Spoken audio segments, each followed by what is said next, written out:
pleasure and an honor to meet you. Tugas kami. Thank you. Thank you very much. Thank you. Pak Dudi, Pak. Ini Direktur Asia Pasifik.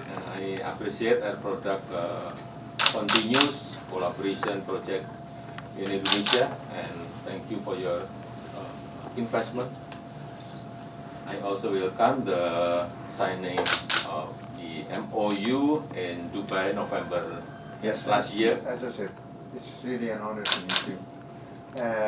If you allow me just very briefly about Air Products, I think they have briefed you, but Air Products is a public company. Tadi saya mendampingi CEO dan Chairman dari Air Product, Mr. Sefi, untuk bertemu dengan Bapak Presiden. Dalam pembahasan dengan Bapak Presiden, Mr. Sefi, seperti apa yang kita ketahui bahwa Air Product telah menandatangani MOU dengan pemerintah Indonesia sebesar 15 billion US dollar. Dan dari 15 billion US dollar tersebut sekarang sudah terrealisasi tahap pertama sebesar 7 billion US dollar. Di mana adalah proyek DME, kemudian metanol di Balongan, dan membangun juga metanol di Cepu.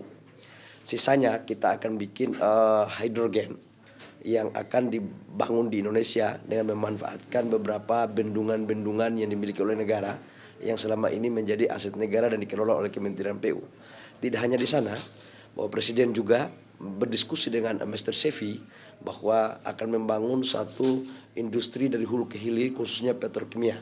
Karena kami berpendapat dalam diskusi tersebut bahwa hilirisasi harus dibangun dalam rangka bagaimana memenuhi kebutuhan dalam negeri, terutama menyangkut dengan DME ya, karena kita ini masih impor, kurang lebih sekitar 6-7 juta ton per tahun.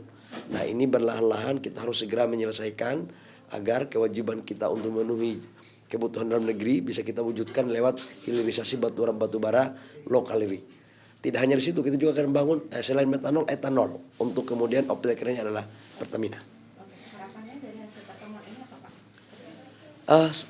Saya pikir tugasnya sekarang pemerintah Indonesia harus segera mengeksekusi karena uangnya udah ada, proyeknya udah ada. Sekarang saya pulang harus mengawal ini, jadi supaya bisa targetnya bisa tercapai. Saya pikir pertemuan hari ini dengan Bapak Presiden dengan Pak Sefi ini menunjukkan bahwa investasi di Indonesia tidak hanya dikuasai oleh satu negara tertentu, tapi ini mulai merata. Dan animo investor dari Amerika, tadi juga saya baru selesai menyaksikan penandatanganan green energy antara Pertamina dan Exxon, itu juga adalah sesuatu sinyal positif bagi pengembangan investasi di Indonesia.